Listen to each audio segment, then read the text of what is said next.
صدیق کا طرز حکومت کیا ہے؟ حضرت صدیق نے سکھایا ہے حکومت مخدوم بننے کے لیے نہیں، خادم بننے کے لیے ہے۔ حاکم کا کام مخدوم ہونا نہیں، حاکم کا کام خادم ہونا ہے۔ توجہ کرو میرے پاک نبی کے غلاموں، حضرت عمر کی عادت مبارک تھی کہ رات کے وقت نکل جاتے، مدینے کی گلیوں میں چکر لگاتے، کوئی بڑھیا کوئی مائی کوئی بزرگ مل جاتا، اس کی خدمت کر کے آتے تھے۔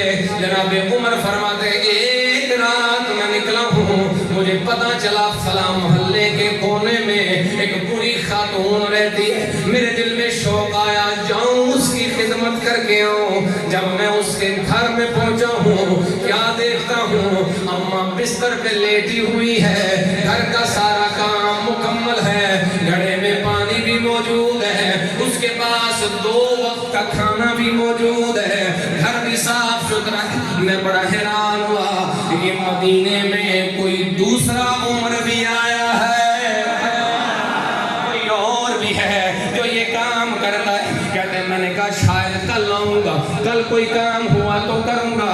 اگلے دن آ گئے، آ کے دیکھا گھر پھر صاف ستھرا ہے، کام سارے مکمل۔ حضرت عمر فرماتے ہیں میں نے سوچا کل جلدی آؤں گا، آ کے دیکھوں گا وہ کون حضور کا غلام ہے جو یہ کام کرنے والا ہے۔ کہتے ہیں رات کے پہلے پہر آ کر میں ایک گلی کے کونے میں چھپ کے بیٹھ گیا۔ جب رات کالی ہو گئی کیا دیکھتا ہوں، منہ چھپائے ہوئے امیر المومنین صدیق آ رہے تھے۔ بتایا ہے، سبق بتایا ہے کہ یہ حاکم ہوتا ہے، خادم ہوتا ہے، یہ خدمت کروانے والا نہیں ہوتا، یہ خدمت کرنے والا ہوتا ہے۔ حضرت صدیق ایک پر جو وظیفہ لیتے تھے ایک مزدور کے برابر۔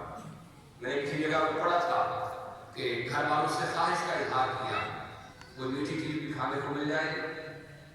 بیوی نے سنا تو اس وقت کچھ نہیں تھا، انہوں نے تھوڑا تھوڑا اناج مٹھی بھر بچانا شروع کر دیا۔ 2-4 دن میں اتنا اناج ہو گیا کہ اس کو پیس کے تو کچھ تیار کیا جا سکے، پیش کر دیا۔ حضرت صدیق حلوہ کھا رہے ہیں، جو بھی بنا تھا پوچھ رہے کہاں سے آیا ہے۔ آپ کی زوجہ کہنے لگی حضور وہ آپ نے خواہش کا اظہار کیا تھا تو ہم نے بچایا، مٹھی بھر اناج روز کا بچا ہے۔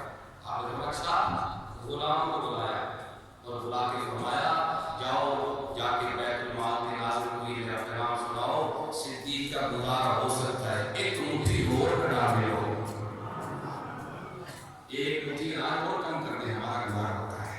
میرے بھائیو یہ حضرت صدیق اکبر رضی اللہ تعالیٰ عنہ کا طرز حکومت ہے۔